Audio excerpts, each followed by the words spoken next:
And coming up on Reel Screaming Kayaks episode 17 part 2, we continue our adventure chasing workups in the Hauraki Gulf. Beautiful size snapper. Then we cover all you need to know about setting up for softbait fishing, including spooling your reel and then tying the knots so you're ready to go out and fish them. Good first fish, and it's off! Screaming!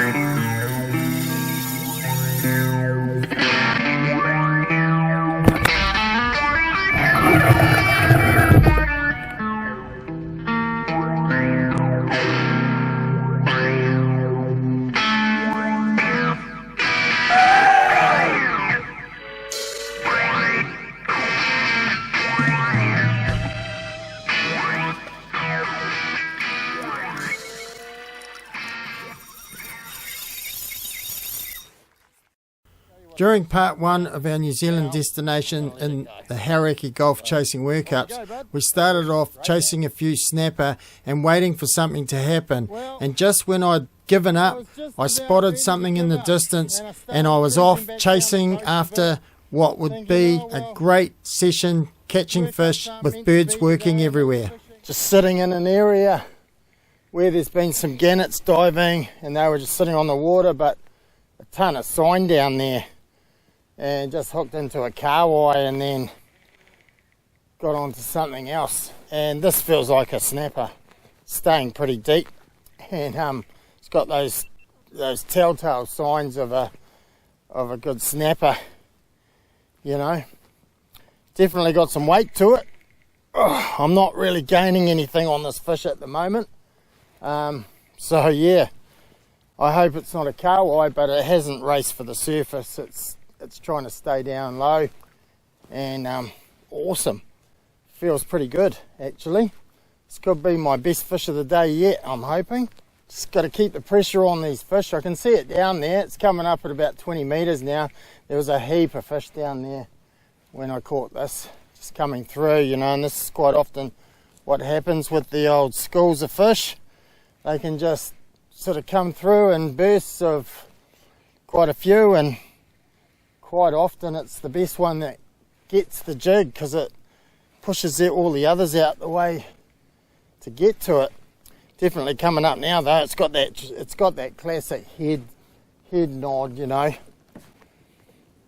So, but yeah, she's giving up the goose a bit now. Coming, here we go, leader. I haven't seen it yet. Oh yeah, beautiful fish. Whew. All right. This is a ripper of a snapper. Sweet. That one's scrapped. He's just hooked, eh? Man, I'm going to have to get the lip grippers in this guy. Oh, that's a sweet fish. She's hooked just through the lip. Oh, missed it. Had the lip grippers on it and I actually missed it. So, good thing is the other hook's gone through this one. This is a great fish. What a beautiful scrap he put up. Man, he's feisty too. So, you know, good chance it's going to go back. Yes! Lip grippers are on him. Woo-hoo-hoo! You beauty. Nice fish. Not going to muck around with this guy and get him back. You can see that silver jig in the mouth there. Well hooked. Bottom lip and the top. When he came up though, he was only hooked in the top lip. So, and this is a great thing about these jigs. Check that out. Very nice. That's the slow J there, silver. A lot of people don't rate silver, but yep, I think they're absolutely awesome. There you go. Beautiful size snapper. Look at that. Stunning. I have no doubt he's just going to go back sweet as. So let's drop him over the side. Yeah, he's trying. There he goes. Oh yeah, look at him. Woo! Come on, buddy. He's off. He's going down. There he goes. He's going down. Yes. Woo! Well, that was certainly a lot of fun. And I'm still sort of sitting in the same area. There's birds diving behind me. I can hear kahawai splashing on the surface, a few bait fish in that. And this guy hits me hard on the bottom, and I've got a funny feeling it's a kahawai. And there's the kahawai. See you later, mate. So I'm just going to sort of shift a little bit now. Birds are still diving, and this is the thing. They're cruising around everywhere. You know, they're not really bunching up together and diving hard out in one spot. But they are diving in different areas and sort of sitting on the water. So what I'm doing is I'm looking for that bit of activity, and then while they're sitting there, I go over and just drop down the jigs and see what I can find. And that really helps too.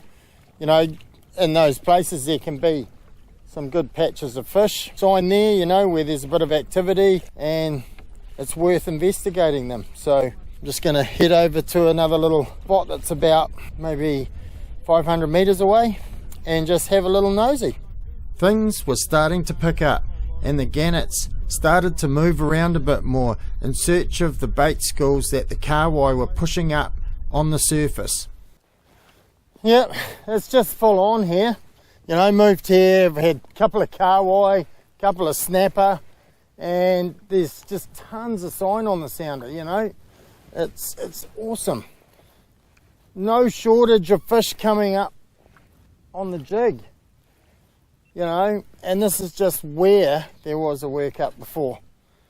By the time I got here, there's still a few birds sitting around behind me, but most of them are gone. But most of the fish I'm pulling here at the moment are all sort of around this size, just legal pan size fish. Beauty eating, I mean, look at that. Yeah, that is a great eating size fish, and man is he fat. So, you know, all I've been using all day is this one jig to drop down on these fish like this. Alright, now we've got a bit more of a full-on workup happening. This is what we wanted. Lots of gannets diving hard out in one spot. Unfortunately, there's a boat zooming in on it too. Hopefully, it's got the brains to sit on the outside of it and not zoom through the middle of it. With workups, it's best to stay on the outside of it. That way, you don't disturb the main concentrations of the fish. Here we go. Yeah. Diving hard out.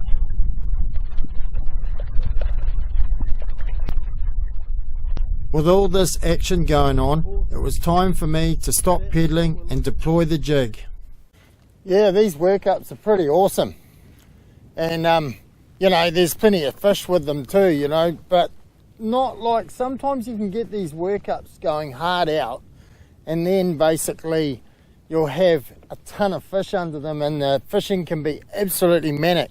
In this situation, because everything's so spread out, there's kahawai and bait fish and that all sort of working together, and then you've got some snapper, but they're more coming through intermittently. They're not so much hanging underneath the schools and all the kahawai, you know. So it's a little bit different to what you can get sometimes where you've got those concentrations happening more. Well, I'm just working this micro jig up off the bottom and watching the gannets diving in the distance. You know, it's a good kilometre away, but the birds have been working here. Now, I don't know what this is, but it could be a kahawai actually. Always providing plenty of entertainment though. It's gone a little bit quiet for a minute there, but I'm watching this workup, you know, and that's kind of cool too. It's just neat to see them working so hard out, these gannets, you know. So yeah, they're definitely going full on and they're coming this way. So, you know, it could be, whoop, and the kahawai just released itself, so that's all good because I was going to let it go anyway. But it could just be that this workup is slowly starting to come my way. My hopes of catching up with more workups were in vain, and my hopes were dashed as I watched the workups move north further, only to get right out of my range. That's my little section on workups. And as you can see, you know, I spend a bit of the day sort of chasing them, probably a good part of the afternoon.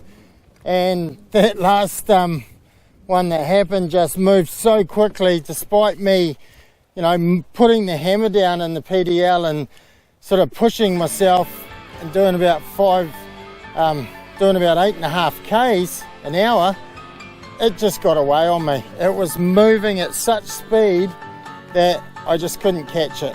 So, but that's what happens in workups, and that's the little disadvantage with the kayak. But when we do get amongst them, we really do well.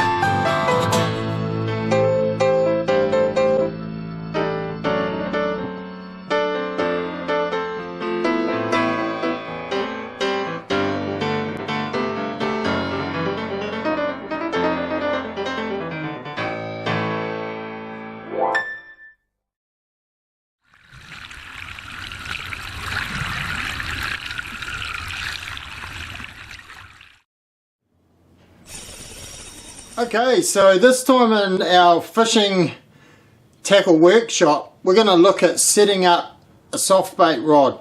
I just got myself a new reel and I want to put some braid on it, and so I'm going to go through all the bits and pieces that you need to set yourself up, including how to spool up a reel, and also, you know, the gear. Like, I've got my Veritas rod and I've got this new Abu Garcia Roxani, and I'm really looking forward to trying this out. It's got these bearings in it that are salt shielded, pretty cool actually.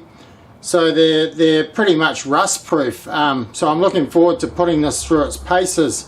One thing about gear for soft baiting, you know, especially, you know, with catching fish like snapper in the shallows and that, you really want to go as light as you can possibly handle. You know, for me, like, I've seen a lot of people using bigger reels, like, and I don't really think you need to do that. You know, I've selected this little 2500 size Roxani to use for soft baiting.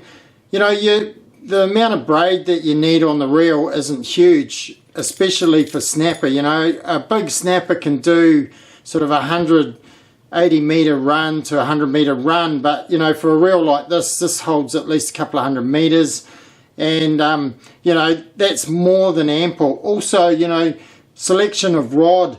I've got a 4 to 8 kilo rod here. You know, it's not real heavy. In some areas where you're fishing the shallows, like in the far north, you want a rod sort of rated about 6 to 10 kilos, but this one here's 4 to 8. I like them a bit lighter and a bit more supple in the tip, because I like to be able to cast and work the soft baits a bit more, whereas the heavier set tends to be a little bit more agricultural for me. You know, it's not so finesse, so I really like to use the lighter gear. My braid even that I've selected, I've got Fireline Crystal here, okay, and basically this is only 150 meters, plenty, absolutely truckloads. I'll put a little bit of mono on the back of this, but this is ample for fishing around the coastline for snapper and even a kingfish. You know, with the kayak and what you can do, quite often you get towed along, so you're not necessarily going to get spooled, and with the kayak I'm using, I can chase fish down with the pedal power, so that's a real advantage. But yeah, I like the Fireline Crystal. It's clear, okay, but you can still see it on the surface for when you're letting the soft bait sink and you're watching what's happening with the line, but it disappears a little bit in the water, so great advantage, especially when you're trying to fish in the shallows. I use pretty light line, you know, and again, if I'm going into the places like the far north and I'm casting right up in the shallows, you know, I'll use heavier line, but generally I like the thinner profile on the line because it allows better sink rates and things like that, and it's not so much resistance on it in the water. So braid's the choice for soft baiting, obviously, and fluorocarbon, I like the Sigua fluorocarbon. I use 20 pound. It's pretty light, you know. I mean, look, some fish, you know, do everything right to get caught, and others will bust you off in the shallows, and it doesn't matter what you do, you can't stop them. But in the case of light gear, sometimes that can work in your favor, especially when you're fishing a light drag, because you cannot always scull drag a fish out of the shallows, and things like pulling the hook can come into it. So we've got, you know, jig heads as well on top of that. I like the Nitro Saltwater Pros. They've got really grunty hooks on them, and I like the fact that you can get them in different shank lengths, like 1 bar is shorter for the smaller soft baits to 2 bar and 3 bar, with the 3 being better for longer 5-inch baits, etc. You know, so when you're selecting jig heads, always pick a jig head that sort of goes up to halfway down the bait but doesn't restrict the back end of it, because that's where all the movement is. So, you know, so selecting the right jig heads is the other thing. So anyway, we're going to now go through the procedure for spooling up the reel, and then we'll tie some knots and rig it all up so it's ready to go. For the purpose of spooling up, this is a 2-piece rod, so I'm just going to take it apart and use the butt section to start with, put my reel on it. Okay, so the first thing I'll do is, with some reels, some of them come with a rubber coating on the spool but others don't, and it's a good idea to put a little bit of tape on the spool first of all, and that assists with preventing any line slippage and things like that on the spool. So I've got a little bit of duct tape here, and I'm just going to tear off a small piece of duct tape and stick it onto my reels. So what I've done is I've tied the monofilament. I'm just going to put a teeny bit of monofilament on the reel, only, you know, probably about 3 millimeters in thickness on the reel, just to backfill it a little bit to pack it out so that my 150 meter spool of line fits right out to the end, for better for casting. So the important thing is when you're basically trying to set up to wind line onto the reel, is make sure it comes off the spool that you're using in a way so that it, you know, make sure it comes off in a way where it sort of wraps up and then goes onto the reel the same way. So just to show you that, so you can see there, so if you can see that line, it comes off that way. You can turn the spool either upside down or up the other way, but find the best way that the line comes off and will go onto your reel so that it doesn't come off really badly when you're casting it. For this, it doesn't matter so much with the monofilament, because obviously this is backing and not casting it, but for the braid it's really important. So I'm just going to fill this spool up now, and when you're basically doing this, tension up the line using your hand, your fingers. And if you can't do it, see, I'm so used to doing this that I can tension it up using my hand, my fingers, but it'll get quite hot, heat up because of the friction. If it's not an option for you, you can use a rag or something, that'll help. Because we're not using a spooling machine, we can't tension it up the same, so it's better, so you have to use your hand. Okay, so make sure you tension it really well so that it goes on that spool nice and tight. If it's too loose, then when the braid gets under pressure and you get a bit of drag, what will happen is the line will basically bury itself into any of the line underneath. So it's important that it's tensioned really well. You can see there, I've put a little bit of line on this reel. And when you're putting mono on, use line that's around the same sort of breaking strain as your braid. You know, which is about 6 kilos in this case, and same with the mono. So then it's time to join the mono and the braid together, and how we do that is with a back-to-back uni knot. You know, basically you're wanting to do at least 10 turns. So you can see here I've basically got, there's 2 knots there like that, okay, one either end. Now what I do is I slowly pull them together. Now before I really put any pressure on them, put a bit of spit on them. So what that does is it stops them heating up. So now it's like we're going to pull those knots together so that they bind up, and that makes that little knot there. So I want to trim all the tag ends off. This is the last one here. Just going to trim them off so they're nice and snug, and then you end up with a nice little knot like that. Okay, so now we need to wind the braid onto the spool of the reel. So when we're doing that, what we want to do is we want to be really careful when we get that knot down to the reel, is that we put the knot, position the knot, and you'll see what I mean, just down at the bottom of the spool, so it's on the lowest edge. Now the reason we do that is so that any line coming off the spool doesn't catch on that knot. So now we're ready to wind this braid onto the reel.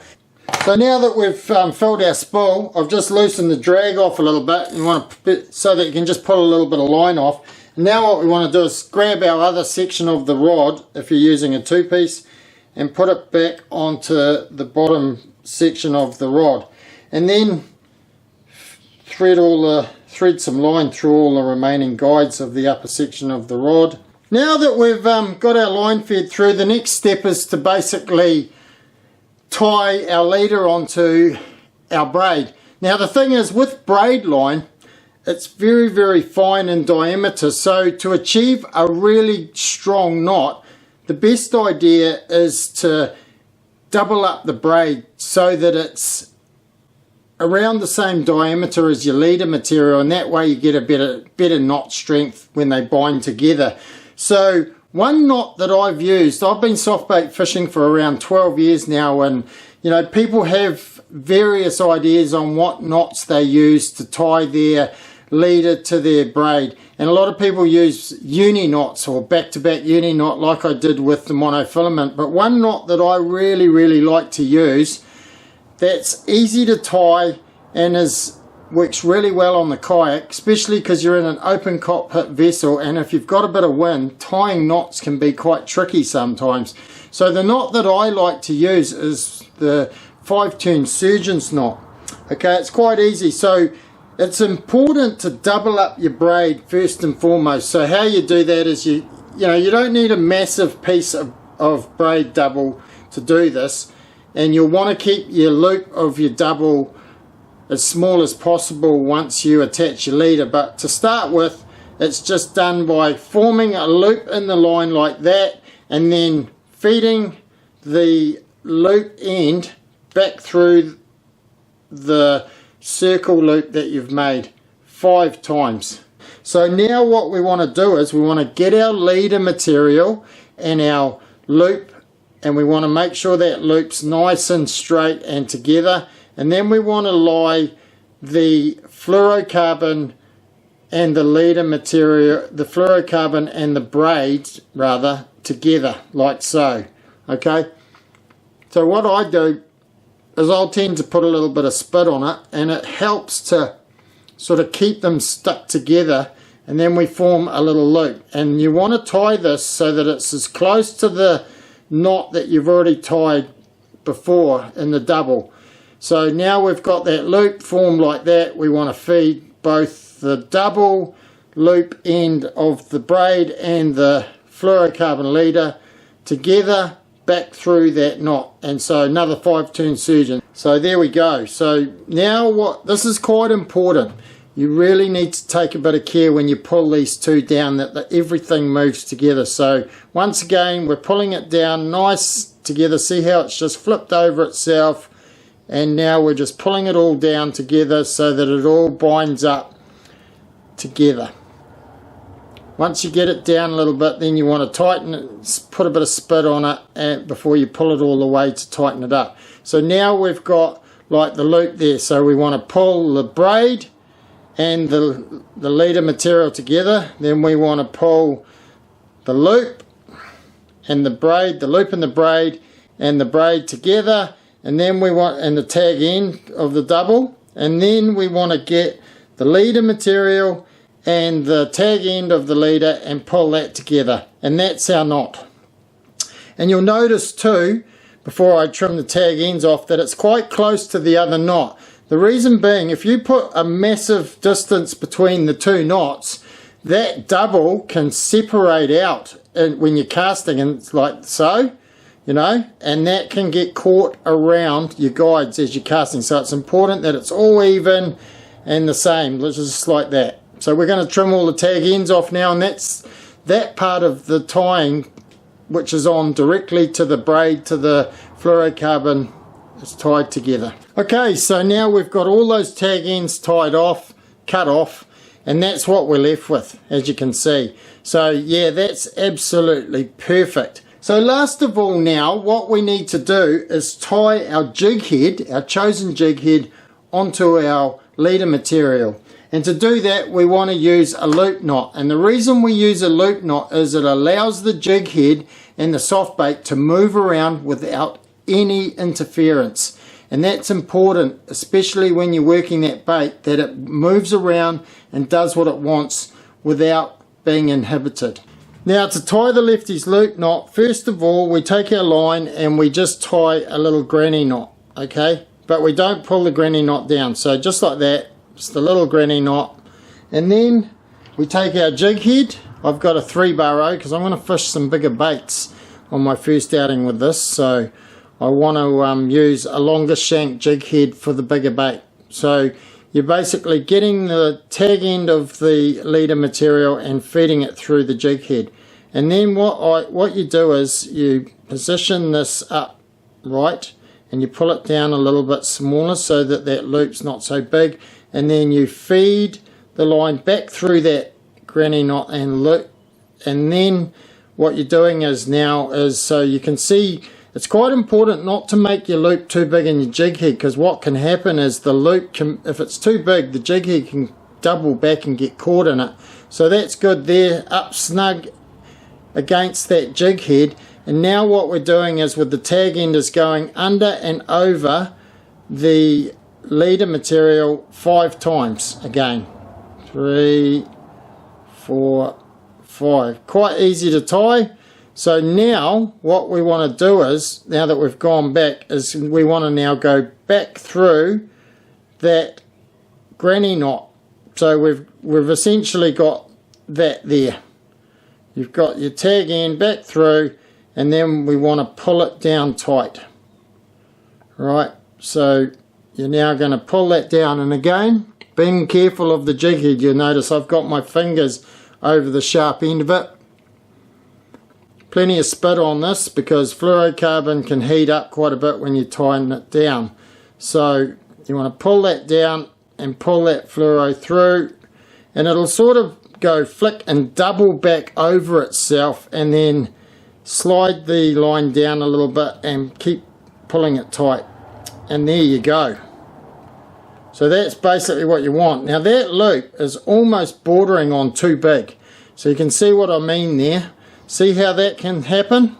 That loop can go back through that knot. So I'm going to retie that so that it's a bit smaller. So I've redone the knot, and you can see there how small that loop is. It's only tiny. So that's more what I like. And you'll notice the tag end, just leave a little bit of a tag end hanging out. That's just in case if you get a bit of pressure on it, that tag end won't pull through the knot and you'll lose the fish. So there you go. That's basically a rundown on how to rig up your soft bait rod, and all that's required now is to get out on the water, put a soft bait on and catch some fish. Special thanks to our sponsors. Outdoor Sports New Zealand provide the Old Town kayaks and Ocean kayak that get us to the action. Humminbird provides the technology that finds the fish. Railblazer customises our kayaks. Sharkskin protects the body against the elements. Neptune assists with the freediving. Pelage helps gather the seafood. Abu Garcia, Jigstar, Maxwell and Penn fight the fish.